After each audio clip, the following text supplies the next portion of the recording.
ناظرین السلام علیکم ورحمۃ اللہ وبرکاتہ۔ آج میں آپ لوگوں کو کچھ حکمت کی باتیں سنانا جا رہا ہوں۔ ابن ماسویہ بیان کرتے ہیں کہ جو 40 روز تک پیاز کھائے اور اسے چھائے ہو جائے تو وہ خود کو ملامت کرے، خود کو غلطی سمجھے۔ جس نے مچھلی اور انڈا ایک ساتھ استعمال کیا، کھایا اور وہ لقوہ یا فالج کا شکار ہو جائے تو خود کو قابل ملامت تصور کرے۔ عورت کی شرمگاہ میں زیادہ دیر تک عضو مخصوص کو ڈالے رہنا یا رکھنا شکم میں بیماری پیدا کرتا ہے۔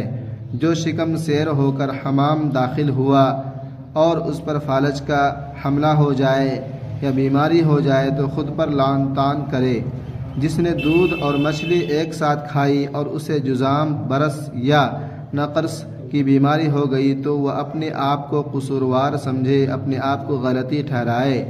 جس کو احتلام ہوا اس نے غسل کیے بنا اسی حالت میں اپنی بیوی سے مباشرت کی۔ جس سے مجنوں اور پاگل لڑکا پیدا ہوا تو کوئی بعید بات نہیں، کوئی دور کی بات نہیں۔ جو شخص ابالا ہوا انڈا استعمال کرتا ہے یا ٹھنڈا کیا استعمال کرتا ہے جس سے امتلا ہو گیا ہو تو اس کو دمہ کی بیماری ہونا متعین ہے۔ جس نے اپنی بیوی سے مباشرت کی اور پوری طرح اخراج منی نہیں کیا تو اس کو پتھری کی بیماری ہونی ممکن ہے، ہو سکتا ہے کہ پتھری کی بیماری ہو جائے۔ جو رات میں آئینہ دیکھے اور اسے لقوہ ہو جائے یا کوئی اور بیماری میں وہ مبتلا ہو جائے تو کچھ عجب نہیں۔ ابن بخت یشوا کا مقولہ ہے کہ انڈا اور مچھلی ایک ساتھ کھانے سے پرہیز کرو، بچو، اس لیے کہ ان دونوں کو استعمال کرنے سے قولنج، بواسیر اور داڑھ کے درد ہوتے ہیں۔ جس کے سبب سے اس کو برس یا خارش لاحق ہوئی تو وہ خود کو ملامت کرے۔ بکری کے گردے دائمی استعمال کرنے سے یا ہمیشہ استعمال کرنے سے بانجھ پن پیدا کرتا ہے۔ تازہ مچھلی کھانے کے بعد ٹھنڈے پانی سے غسل کرنے سے فالج پیدا ہوتی ہے۔ حائضہ عورت سے مباشرت کرنا جذام کے لیے پیش خیمہ ہے۔ خشک باسی گوشت رات میں کھانا موت کو دعوت دینے کے مترادف ہے۔ سن رسیدہ یعنی بوڑھی عورت سے مباشرت جوانوں کو بوڑھا بنا دیتی ہے اور صحت مند کو مریض بنا دیتی ہے۔ اگر کھانے کا ذائقہ بیکار لگے تو سمجھ لو کہ بیکٹیریا بڑھ گیا ہے۔ اگر ناخن نیلے ہو جائے تو جان لو کہ تمہارے خون کی کمی ہے، تمہارے اندر خون کی کمی ہے۔ اگر سر کے ایک طرف درد ہو تو جان لو کہ دماغی شرائیں سکڑ رہی ہے۔ گھر کا کچرا رات کو گھر میں نہ رکھو کیونکہ شیطان سکونت اختیار کرتا ہے۔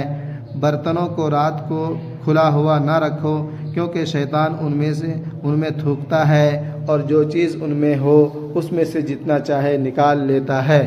منہ دھونے کے بعد کپڑے سے نہ پوچھو ورنہ بھولنے کی بیماری لگ جاتی ہے۔ جو شخص صبح جلدی اٹھتا ہے اس کا جسمانی نظام ہمیشہ متوازن رہتا ہے، ہمیشہ برابر رہتا ہے، یکساں رہتا ہے۔ جو شخص دن کا آغاز تلاوت سے کرتا ہے وہ جسمانی اور روحانی دونوں طرح سے تر و تازہ رہتا ہے، بہتر رہتا ہے۔ ہر روز سجدہ کرنا جسمانی تناؤ کو ختم کرتا ہے۔ کھانے کے دوران بات کرنا ہاضمے کو سست کرتا ہے۔ صبح کے دھوپ میں بیٹھنا وٹامن ڈی کا ذریعہ ہے۔ سادہ پانی بیماریوں کا سب سے بڑا علاج ہے۔ نیند کی کمی ذہنی دباؤ کو جنم دیتی ہے۔ زیادہ خاموشی دماغ کے سکون کی علامت ہے۔ روزانہ ہنسی زندگی کی سانسوں میں اضافہ کرتی ہے۔ ہر وقت موبائل دیکھنا دماغ کی تھکن کی نشانی ہے۔ مصروف رہنا بیماری سے بڑی حفاظت ہے۔ گرم دودھ میں ہلدی ملا کر پینا جسم کو زہریلے مادوں سے صاف کرتا ہے۔ روزانہ ایک سیب کھانا ڈاکٹر سے دور رہتا ہے۔ پرہیز علاج سے بہتر ہے۔ صبح نہار منہ ایک گلاس نیم گرم پانی پینا میٹابولزم کو فعال کرتا ہے۔ وضو کرنا چہرے پر نور اور دماغ میں سکون پیدا کرتا ہے۔ مسواک کرنا صرف دانتوں کو نہیں بلکہ دلوں کو بھی فائدہ دیتی ہے۔ پانی ہمیشہ بیٹھ کر اور 3 سانس میں پینا سنت بھی ہے اور صحت مند بھی۔ بغیر بھوک کے کھانا بیماری کو دعوت دینا ہے۔ چھینک روکنا دماغی نقصان کا سبب بن سکتا ہے۔ ہر روز پیدل چلنا دل کے لیے دوا ہے۔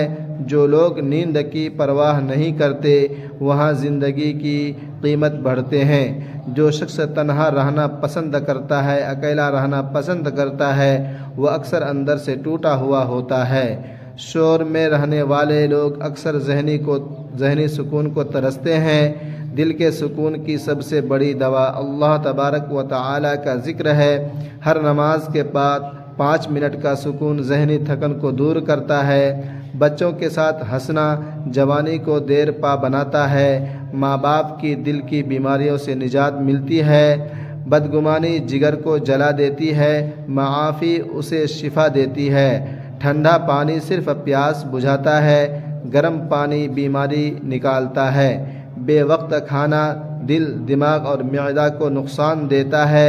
ہنسی زخم کا مرہم ہے، مگر ضرورت سے زیادہ ہنسی بھی دل کو تھکا دیتی ہے۔ ہر نماز ایک نفسیاتی علاج ہے، اس سے زیادہ مؤثر دوا کوئی نہیں۔ وہ شخص کبھی بیمار نہیں پڑتا جو شکایت کم اور شکر زیادہ کرتا ہے۔ ناشتہ نہ کرنا دن بھر کی کمزوری کی بنیاد ہے۔ جو شخص رات کو دیر سے سوتا ہے صبح کی برکت سے محروم رہتا ہے۔ روزانہ قرآن شریف کی تلاوت دماغ کی خلیات کو تر و تازہ کرتی ہے۔ ہر روز کم از کم آدھا گھنٹہ خاموشی میں بیٹھنا دل کے لیے دوا ہے۔ سادہ خوراک، سادہ زندگی اور سادہ سوچ لمبی عمر کی ضمانت ہے۔ سب سے بڑا سچ، جسم کی کوئی بھی خرابی روح کی چیخ کا اظہار ہوتی ہے۔ جو شخص اپنے جذبات کو دبا کر جیتا ہے وہ آہستہ آہستہ اندر سے مرنے لگتا ہے۔ ٹھنڈی سانسیں اکثر گرم دلوں کی نشانی ہوتی ہے۔ ذہنی سکون وہ دوا ہے جو کسی دوا کھانے میں نہیں ملتی۔ پانی وقت پر پینا دوا سے بہتر ہے اور بے وقت پینا بیماری کی جڑ ہے۔ وہ زیادہ بیمار ہوتے ہیں جو دل کی بات دل ہی میں رکھتے ہیں۔ سکون صرف 2 جگہ ملتا ہے، سجدے میں اور ماں کی دعا میں۔ گہری نیند ایک ایسی دولت ہے جو ہر دولت مند کے پاس نہیں ہوتی۔ ہر وہ آنکھ جو رات کو روتی ہے صبح جسم کو تھکا دیتی ہے۔ دل کا بوجھ کم کرنا ہو تو معاف کرنا سیکھو۔ ہر وہ چیز جو دل کو بھائی صحت کے لیے بہتر نہیں ہوتی۔ اپنے دل کو صاف رکھو، جسم خود بخود تندرست رہتا ہے۔ سونا اگر عبادت کے بعد تو نیند بھی شفا بن جاتی ہے۔ اگر زیادہ پسینہ آئے تو جان لو کہ جگر میں گرمی کی شکایت پیدا ہو گئی ہے۔ کھانے کے فوراً بعد سونا دل کو کمزور کرتا ہے اور جب خون پیدا کرتا ہے جو آہستہ آہستہ جسم کو کھا جاتا ہے۔ زندگی بدلنے کے لیے نیت صاف اور نیند پوری ہونی چاہیے، اور بیماری کا انداز بھی بے وقت کھانے سے ہوتا ہے۔ صبح سورج نکلنے سے پہلے جاگنے والے کبھی مایوس نہیں ہوتے۔ دوستو، آپ لوگوں سے ریکویسٹ ہے کہ ان باتوں کو اپنے دوست اور فرینڈوں کے ساتھ ضرور شیئر کرتے رہیں۔ آمین ثم آمین۔ ملتے ہیں اگلے ویڈیو میں۔